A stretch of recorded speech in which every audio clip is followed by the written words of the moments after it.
Hey there everybody, it's Nathan Cool with nathancoolphoto.com, and in this episode I want to share with you over half a dozen tips on how I make sure that I don't miss a shot while I'm doing real estate photography, at the same time making sure that I also don't overshoot. These are two areas of anxiety for anybody that's ever done real estate photography, and I'm sure you can attest to that as well.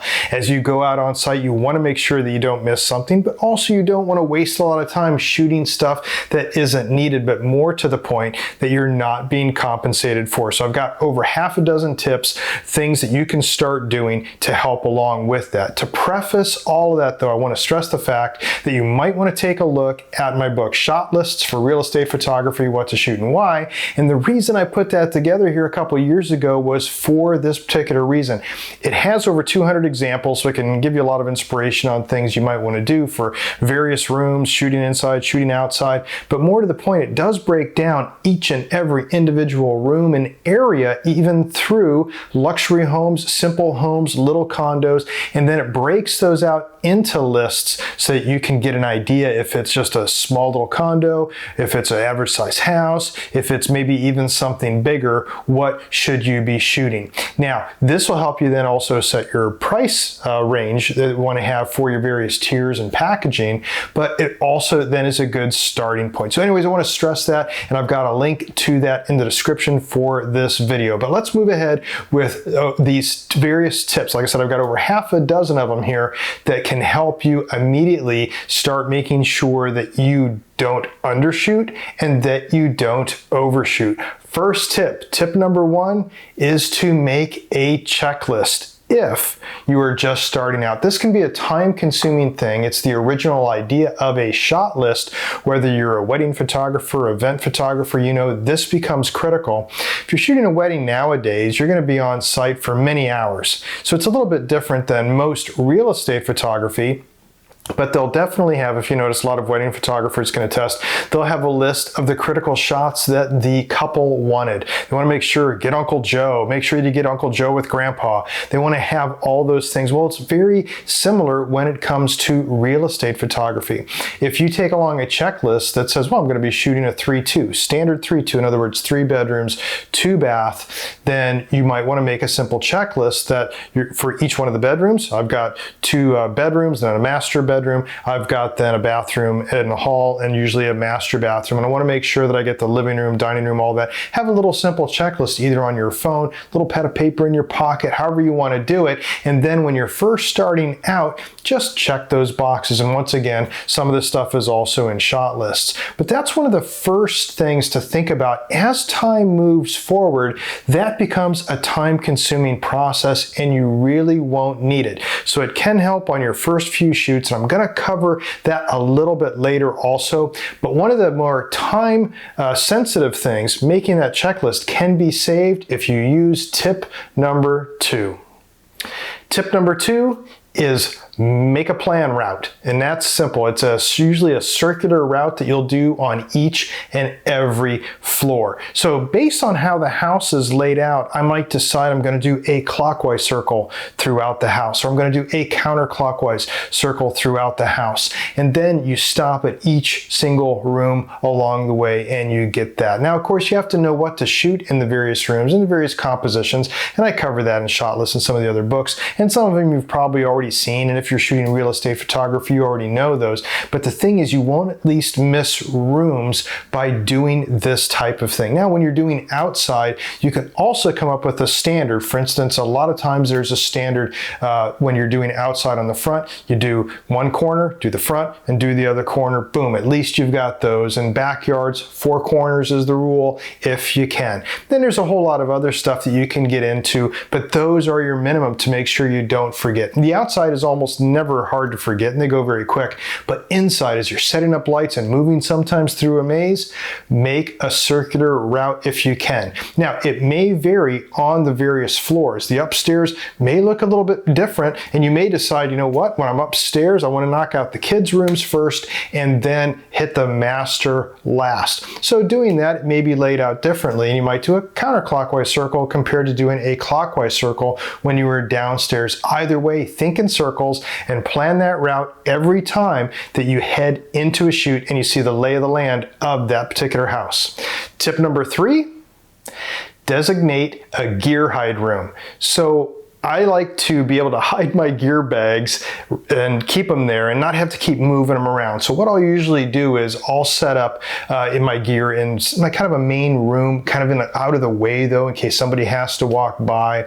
And then what I'll do is if there's a downstairs bedroom, shoot that first. Put your gear bags in there, and then you don't have to worry about those getting in the shot any longer. Large laundry rooms are great for that. If it's a small condo, it can be tricky, so you have to then move your bags around. But if you have a place, if it's a big enough place where this then becomes more complicated to make sure that you don't forget it, shoot your gear hide room first and get that out of the way. Hide your gear in there and then move on to the rest of the house. That's tip number 3, and it can be done for a lot of properties. Moving on then to tip number 4.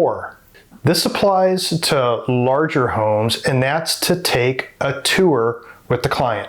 I wouldn't recommend this for condos, not for average size homes. When you're shooting a big enough gig that you're getting paid very well, and as you know, I talk about getting paid by the hour when you're at a certain tier level, well, then it pays for your time on site to actually take a tour. I've been in some places that are 8,000, 10,000 square feet, and they'll point out, it's like, oh, did you get the movie theater? It's like, where's the movie theater? Oh, well, if you go down here and da-da-da-da-da, and you know, you'll eventually find it. So taking a tour with the client does a couple things. One, yes, you can find where that stuff is.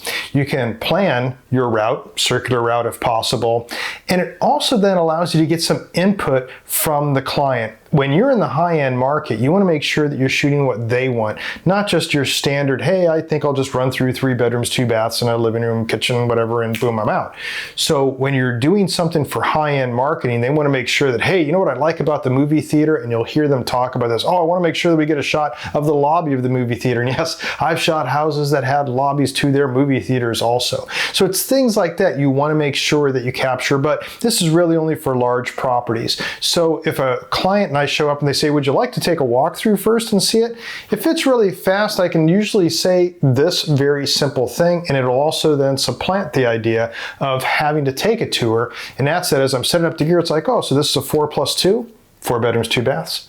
And if they go no, they'll tell you what it is, and then you can quiz them further. It's like, oh, so 1 bed downstairs, 1 bath downstairs, a master suite upstairs, and you will immediately know. Floor plans after a while are very standard for tract homes, but when it comes to these luxury homes, think about taking a tour. Next tip, eliminate distractions if possible. It's not always easy to do, but the last thing you want to do is when you start shooting is that people are still running around through the house. Now we're in post-COVID, and yes, people are back inside their homes again, but we have to be able to be sure to, one, have people out of the pictures. And you know from like my checklist that I share is that people should be prepared not to be seen. They need to be out if possible or in some other remote location. If it's a very large house and people have to be there, then you can work with them to what part of the house they can be in through your route. But the biggest thing is to eliminate all those distractions. The last thing you want is some realtor coming up and asking you a question midway through a shoot.